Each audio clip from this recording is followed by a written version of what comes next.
What is good, everyone? Hope you're all doing well. Welcome back to more CSGO news. It's been an insane week. It's been a great week. Thank you all for the great comments. I mean, there have been so many comments that make me laugh. Like, you guys are a unique crowd out there. So thank you for coming back every single day this week for CSGO news, esports news. It's just been a very fun week here on the channel. Also, a quick note for all of you guys who are looking for my pick'ems videos. I have seen your comments. I'll be doing my pick'ems once the first round matchups are released, which should be any day now. I'm going to take this very seriously, guys. You know, when you have 2 gold trophies and a diamond coin, you need to take these kind of things very slowly and with time. I will release my pick'em challenge video for all of you guys, so just stay tuned. And keep in mind, though, do your own pick'ems so you don't blame me when we all burn up in flames and don't get a coin whatsoever. But anyway, guys, some big news still coming. First of all, brought to us by Decay, guys. A huge story which we all know is going to happen, that being kNg going to MiBR. It's only a matter of time. It will not be, though, a post-major move which take weeks or months to actually be made. It will be within a few days, guys. Actually, within probably hours when the confirmation is made, but actually in terms of playing for MiBR will be within days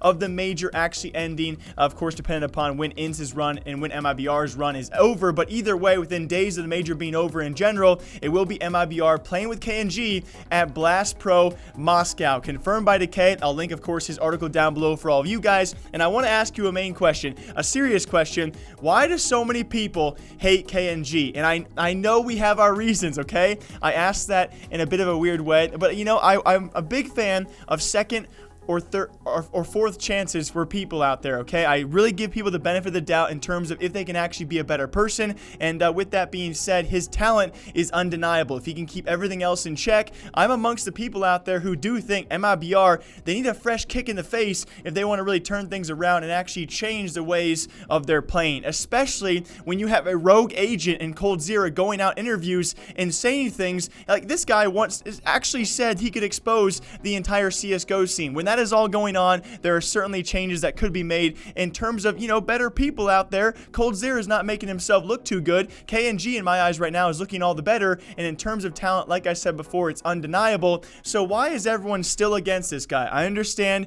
we do have plenty of options in terms of what we can actually pick and choose of why we don't like him. But let's give him another chance here, guys, okay? I am very high hopes. Also confirmed by Decay, guys. It will be Fallen primary opping, so it will not be kNg taking that role whatsoever.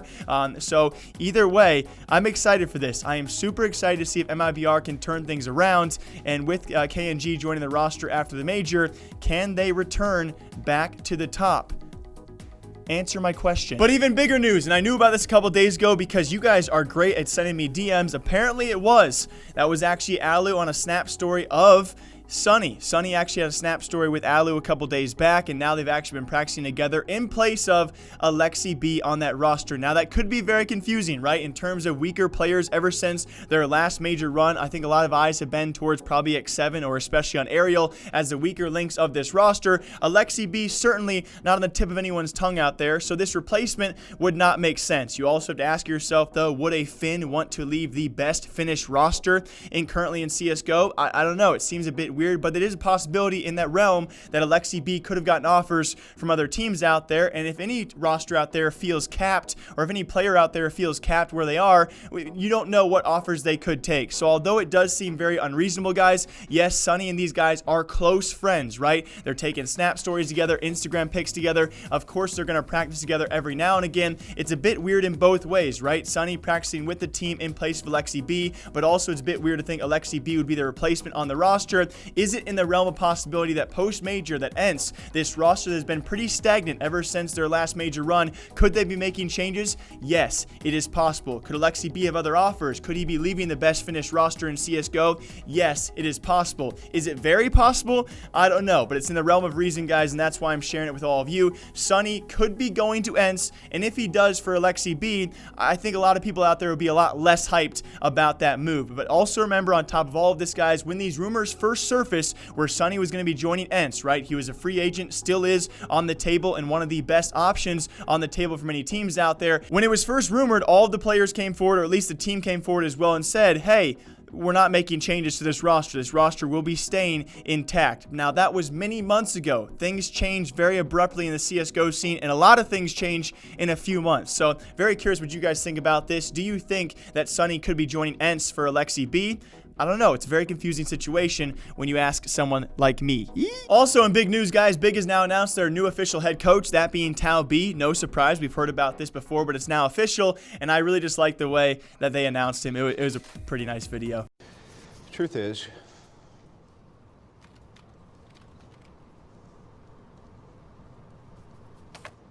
I'm the new big coach. Also, NoChance has now cut ties with their current manager, and it does seem to be in a bit of a very aggressive / angered manner. They actually did take to Twitter, guys, and why I say it seemed a bit angered is because, first of all, we don't know the circumstances, and in their tweet, they actually made sure to mention not once, but actually twice, that they do not have a manager. They have now severed ties with him, so we're not really sure what went on behind the scenes. I'll wait on details for all of you guys. It does seem, though, to be based on something not really going right, whether or not he did not find the team a deal, or whether or not he maybe messed up a deal for this team. I am very, very curious. Of all the teams out there, of all the mixed teams especially, this is one that my eyes are certainly on because they had a pretty decent run in the minor, right? They almost were the team to eliminate Mouse Sports for the second minor in a row, and so I'm very curious if this team can actually stick together for a long enough time to make events or even get signed by an organization. So keep in touch, guys. Yes, NoChance no longer has a manager and apparently are seeking new management for that roster to potentially find an organization. And very lastly in CSGO news, especially for all you Grayhound fans out there, kind of a pretty saddening story, although rumors say that ErkaSt will not be done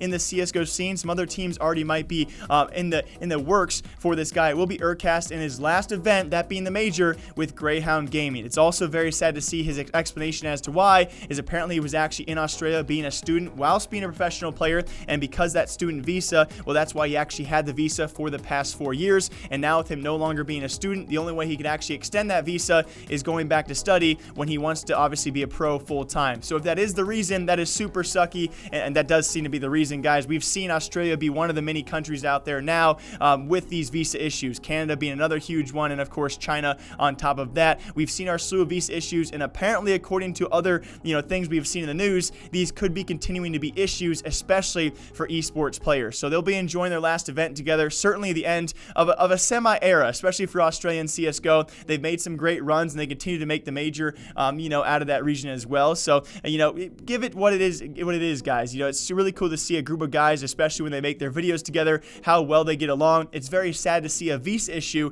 a government issue, take that away from these players. Although, like I said before, rumor has it ErkaSt is not done, and he should be on a new team. I would say maybe sometime soon. As always, my name is Jake. I hope you guys all enjoy another great week of CSGO news. I'll be back here this weekend with some pre-recorded videos we did make for all of you. Back here Monday, breaking down more CSGO and esports news, and my pick'ems will be out soon, guys.